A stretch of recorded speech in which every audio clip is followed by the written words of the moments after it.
Hello everyone and welcome back to Whisky Wednesday. Bit of a switch up from the two heavily peated whiskies. We've had the Fettercairn, we've had the Laphroaig 10 Sherry, both very, very big scores. We move on to something quite different, Fettercairn. Now, for those of you that have followed this channel for numerous years, I put up a review of their 12-year-old a couple of years ago and it wasn't particularly flattering. I don't know if Fettercairn ever saw that video. If they did, I was honest with what I said, but it seems like they've listened, not just to me, but to other whiskey enthusiasts as well. And they've made these really new, exciting individual products. More recently, we reviewed batch 1 of their 16-year-old, which I loved. It was like port and sherry matured with bourbon cask, and it was like silky and juicy and just delicious. This is the third bottle of Fettercairn I've bought, and it's the second one I'm quite impressed with. This is the Fettercairn Warehouse Batch 2, or Warehouse 2 Batch 2, I should say.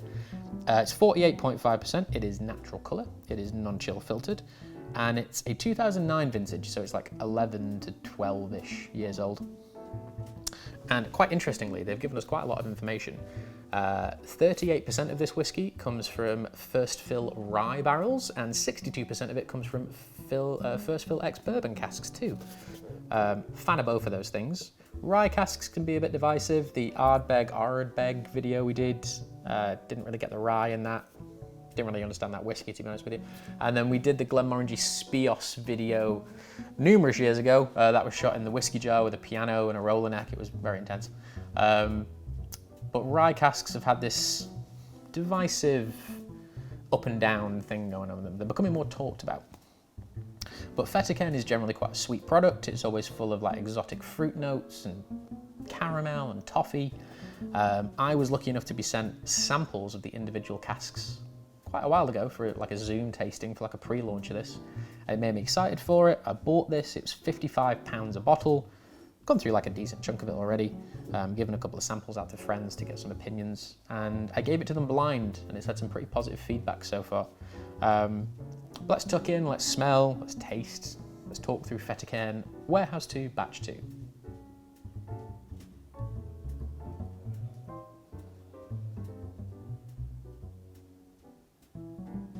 Yeah, those exotic fruits are still there. There's like a grilled pineapple thing, a bit of peach, a bit of pear. Like peach and pear is something that's been like prevalent in every Fettercairn I've ever tried, be it official or independent, new stuff, old stuff.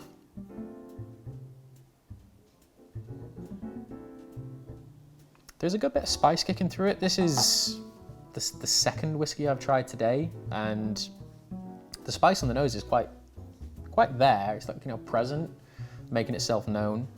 It does smell a bit like rye. It's got this kind of dry, I always get carroway seeds with rye, like carroway and like a bit of cinnamon. That's in there. And like a good like chunk of black pepper. Kind of lemony, cracked black pepper over those really exotic fruits.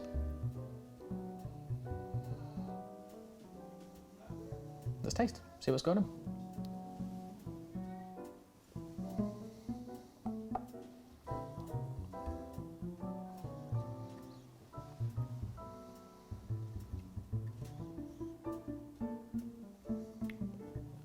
Ooh, that's really nice. It's quite a big finish too. It arrives with this like wave of maple syrup. It's like cresting the line between sweet and delicious and kind of savoury and earthy. And as it kind of splits your tongue down the middle, that maple syrup note begins to take over. The fruits follow it, so the peach, I get like a bit of raspberry too. And I didn't get to buy batch 1 of this, but I did get to try it, and it was full of like this blackberry note, and there's still a little bit of that in there too. The finish is quite spectacular, if I'm being honest with you. It's got this huge, like, just assertiveness with it. Barrel driven, oaky, rye driven too. The dryness comes through. It's just such a different Fettercairn. I've not tried like that many older Fettercairns. I don't think I've ever tried cask strength Fettercairn. if memory serves me correct. I've been drinking for a long time and some of it's been wiped. But that is a really full, you know, in-your-face finish for something which is known for being a slightly gentler whiskey. Let's try it again.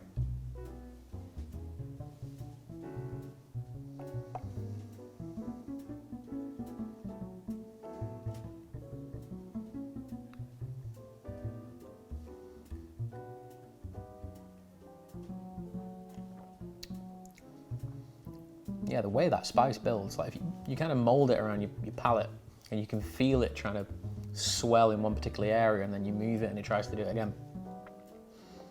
Really, the rye and the barrel influence on this stuff really wants to make itself known. Amazingly, despite the amount of American oak in it, it's not this vanilla bomb or anything like that.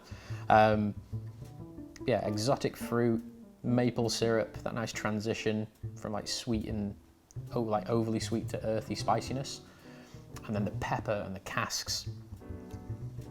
Like, I was chatting to a colleague of mine the other day, and she had this great point, and she's like, 46% is good. Like most whiskey drinkers, like people who really love whiskey, 46% is probably the minimum they'll go to. You might drop to 40 every now and then for like a nostalgic dram. 50 can be too much sometimes, especially with some single casks, and if the barrel's been used quite a bit, 50% can be quite intrusive. 48, given this is 48.5, the balance is there. I do enjoy it. This is just one particular whiskey with, you know, a particular set of casks. I think it was only 9,000 bottles. But 48.5 really seems to work. Finish is long, it's not overly spicy, it's kind of dying down in like a mellow way. Really, really, really good stuff. Easily gets an 8.5 from me. I forget what we scored the Fettercairn 16. I think that got an 8 or an 8.5. It's kind of like the average score. But this is delicious. It's affordable. It's still available as well, as far as I'm aware. Version 1 of this, people bought it up and then started selling it for like £200 on auction. Don't do that. Drink it. It's a distillery which are trying to be different and trying to make whiskies that get enthusiasts involved with the brand. And I can't really applaud them for more than that. Like, I might not like the 12. I might think some of their older whiskies are like too expensive for what they are, but this stuff is really good. The 16, when they bring batch 2 out, will probably be really good. So buy it, enjoy it. As whiskey enthusiasts, let's start to enjoy Fettercairn with this particularly nice bottle. Yeah, that's an 8.5. Thank you all for watching, and I will see you all next week.